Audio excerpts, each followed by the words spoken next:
Dear grade 12 students, you are most welcome to this video. It's about vocabulary of module 1A, page 10.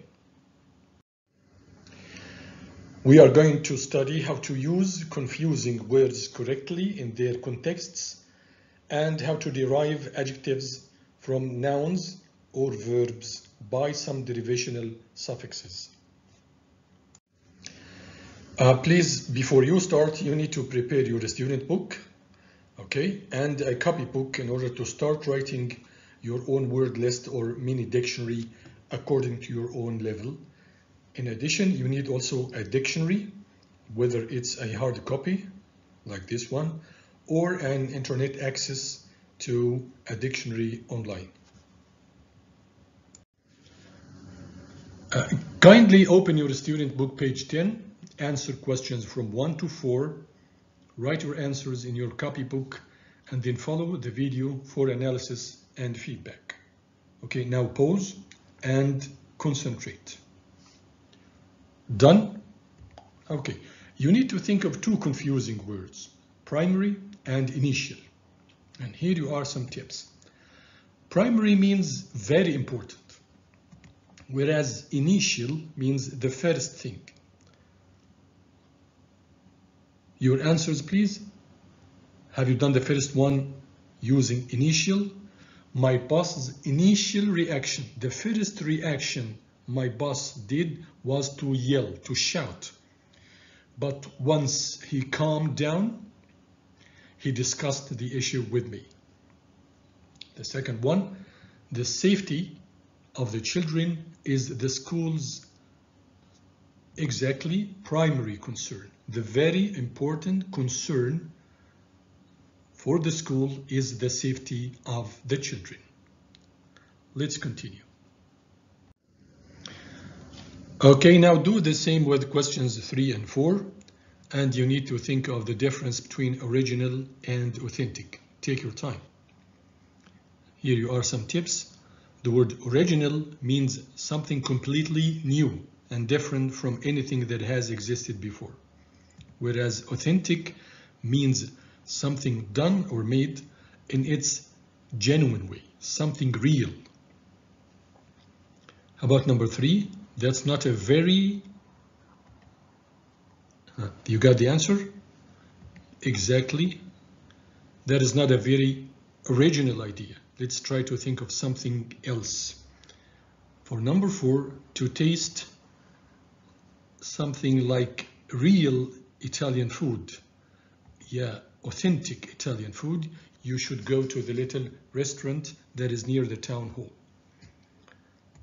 How about your points? If you have taken 4 out of 4, it's excellent. Now do the same with questions from 5 to 9. Pause now and answer these 5 questions. Then continue. Here you are 3 questions.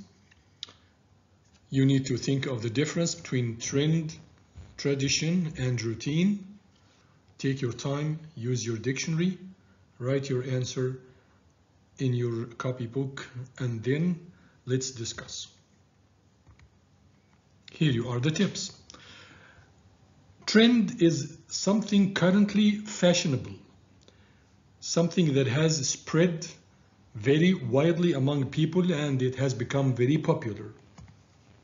Whereas tradition is a way of doing something that has existed for a long time among a group of people. Routine is the normal order in which you do things every day. How about the answer of question number 5? Going to school is a daily, something we do every day. Exactly, it's a daily routine. How about your answer of question 6? The general for women in my country today is to have long hair. So having long hair for women in my country is something trendy, something very popular nowadays. Exactly, it's trend. Last one, we always go to the parade. Parade is public celebration, as it's obvious in the picture. On Qatari National Day, it's a family It's a family tradition because we have got used to doing it for a long time.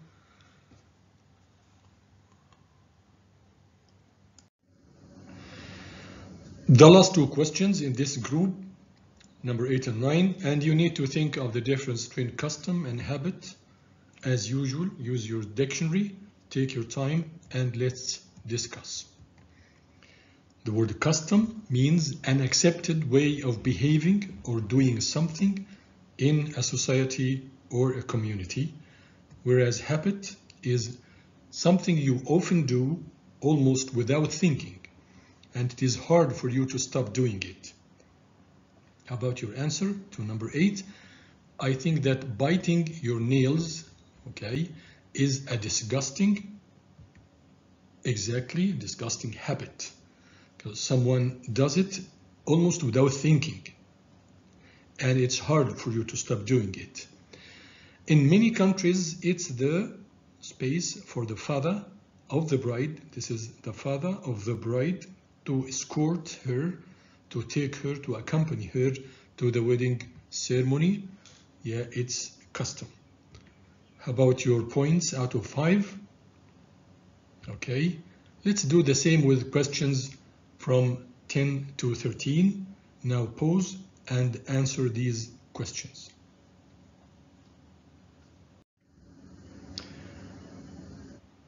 Okay, in the same way, look up the two words stranger and immigrant in your dictionary and try to find the difference. And here you are the feedback. Stranger means a person you do not know, whereas immigrant is a person who has come to live permanently, means forever, in another country. Number 10, a man started talking to me on the bus, saying that we had met before. But to me, he was a complete, how about your answer? Yeah, a complete stranger. I don't know that person. We haven't met before. Number 11, May's parents are from China. They are immigrants from China, and they have decided to settle, to live in Rome. Okay, do you know this monument of Rome? Now let's continue.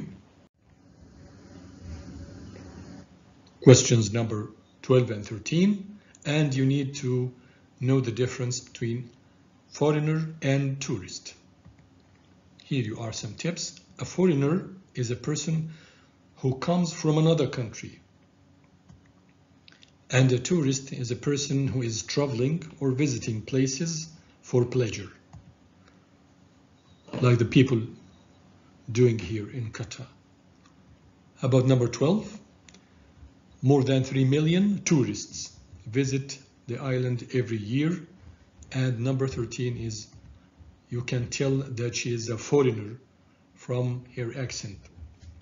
She is a foreigner, she doesn't belong to this country, she's coming from another country.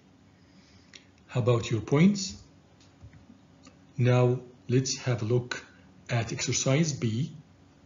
Pause, take your time, and then let's continue. Okay, in this exercise, we are going to add a group of 14 derivational suffixes in order to form adjectives out of verbs and nouns. But let me explain the meaning of the word derivational. In order to derive something, you are going to change its part of speech from, for example, a verb or a noun into a different part of speech, into an adjective. Okay? When you add a suffix, you add a group of letters. They are called morpheme, okay, at the end of a word. This suffix changes the part of speech into another part of speech. So they are called derivational suffixes. It differs from inflectional prefix, for example.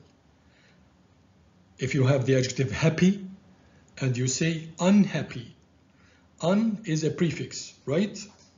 And unhappy is still an adjective. It has not changed into another part of speech. So before un, it was happy, adjective, and after using the prefix, it is still an adjective, so it is inflectional prefix. Now the difference is derivational means we are going to change the part of speech, and inflectional means that the part of speech is still the same. Done? Okay, we've got two columns. In the first one, we've got the base or the root, verb or noun, and then we are going to use one of these 14 suffixes, derivational suffixes, to form an adjective. Excellent. Now use your dictionary or search engine to look for the root. If you have got the adjective, it's a part of speech, and then vice versa. If you have got the verb or noun, look for the adjective. Pause for 5 minutes, and then the spaces here are 12, so you have got 12 points. Done? Let's check together. What's the root of decisive? Excellent, it's decide. Is it a verb or noun? It's a verb, right? You can say that this adjective is deverbal. Deverbal means it is coming from the origin of a verb. Its origin is a verb. How about meaning? Is it a verb or noun? It's a noun, right? And the adjective is meaningful. Meaningful is an adjective, derivative adjective. And this adjective is denominal because it's coming from the origin of a noun, denominal, from noun. Memorable, the root is memory, verb or noun, noun, that's right. Tradition is a noun, traditional. Pricey means expensive, the root is price, noun. Ambition, noun. Ambitious, excellent. Sensible, sense, verb and noun, by the way. Differ is a verb and different is the adjective. Appealing, appeal can be used as a verb and noun. As a noun, it is a request. She made an appeal for the return of the ring she has lost. And as a verb, to make a request. The police are appealing for any information about the accident. Observant from the verb observe, right? And weak, weakly. Overwhelmed from overwhelm. Don't forget your points. Excellent. Let's continue. There is a question. Why do we study word formation, that of exercise B? And the answer is very clear. To enrich our vocabulary, to develop our writing and speaking skill. So what I want you to do is to write sentences using the words we've already studied in exercise B, and also use them in your spoken language. And here you are an example. Decide. What is its part of a speech? Excellent, it's a verb. And what is its meaning? To think of something and reach a conclusion, or to make a choice. Okay, can you put this word in two different examples to show the two meanings? Excellent. The student has decided on his action plan for grade 12. The other meaning, the judges have decided that team A is the winner. So please do the same with the other words and add to your word list in order to enrich your vocabulary and develop your writing and speaking skill, right? Let's continue. Okay, our last exercise is exercise C. What we want you to do is to complete the sentences using the correct form of the words in brackets. You are going to find 8 questions. I've divided them into 4 and 4. And you're going to find words between brackets. Okay. Use your dictionary to check the meaning of the words if you do not know the meaning, the part of speech as we have already done in exercise B, and then what suffix, right? What derivational suffix you are going to use in order to change this root into an adjective. Okay? Is the task clear now? Okay, pause, take your time, 2 or 3 minutes, and remember to check the spelling of the root. Okay, I'm giving you hints right here. Your points are 4. Go ahead. Okay, now let's discuss. Peter's colleagues were envy. Envy is a verb or noun? Excellent. It's a verb. And the derived or derivative adjective is envious. Do you note the spelling change? Excellent. Number 2, the advertisement is very. Effect. Effect is a noun or verb? Noun, that's right. And the derivative adjective is effective. This advertisement is effective. Everyone is asking about the product. Number 3, everyone likes being around Alice. Why? Because she has such a please personality. The adjective of please is a verb or noun? Verb, excellent. And the adjective is pleasant. Do you notice the change of spelling? The last one, thank you for the flowers. It was very think. Think is a verb or noun? Verb. It was very thoughtful of you. Excellent. How about your points? Great. Let's continue. Okay, do the same with the last 4 questions here. Okay, pause, take 2 minutes, and then let's discuss. I've saved a consider. Consider is a verb or noun. Consider is a verb, and then the adjective form is considerable. I have saved a considerable amount of money ready for the motorbike I want to buy. How about distinguish, verb or noun? Excellent, it's a verb, and the adjective form is distinguished. So Charles Dickens was a distinguished English author. Number 7, the lecture was both inform. Inform is a verb or noun? Inform is a verb, and then the adjective form is informative and interesting. The lecture was both informative and interesting. You should have come. How about imagine? Is it a verb or noun? Imagine is a verb, that's right. And the adjective form is excellent, imaginary. All the events described in the book are imaginary. They are not real. How about your points? Okay, you've done a great job. Always remember to add these new words to your word list. As I told you before, in order to enrich your vocabulary, use them in your writing and speaking.